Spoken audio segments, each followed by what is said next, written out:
રૂપાલા સાહેબ, આપના વિશે એક વાત કહેવાય છે કે તમને ખુમારી છે લડી લેવાની છેક સુધી, લકીરોની લાચારી તમને પસંદ નથી. તમે હવે એન્કર થયા છો મોજે દરિયા, જે હો અને મોજે દરિયા મારફત જે ગુજરાતી સાહિત્યને તમે જીવંત રાખો છો, એક આપણી સંસ્કૃતિને જીવંત રાખો છો, આ વિચાર આપને ક્યાંથી આવ્યો? એ વિચાર આમ તો મારા જે સાથી મિત્રો હોય છે, જેને લોક સાહિત્યમાં રુચિ છે, એવા બધા મિત્રોની વચ્ચે હું બેસતો હોઉં ત્યારે એક વ્યથા અનુભવતો હોઉં છું. એટલે હું એ બધાની સાથે શેર કરું કે હવે આપણી નવી જનરેશન જે છે એને ગુજરાતી આવડતું નથી.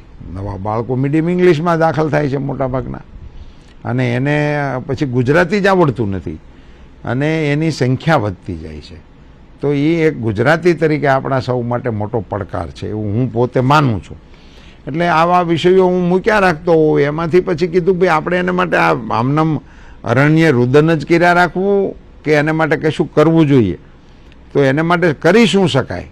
તો એક તો આપણી રાષ્ટ્રીય પોલિસી તો હવે આવી ગઈ મોદી સાહેબના કારણે કે માતૃભાષામાં શિક્ષણને પ્રોત્સાહન આપવા માટેની રાષ્ટ્રીય નીતિ આપણી બની ગઈ છે, અને આપણી સરકારો એનો પ્રયાસ પણ કરી રહી છે.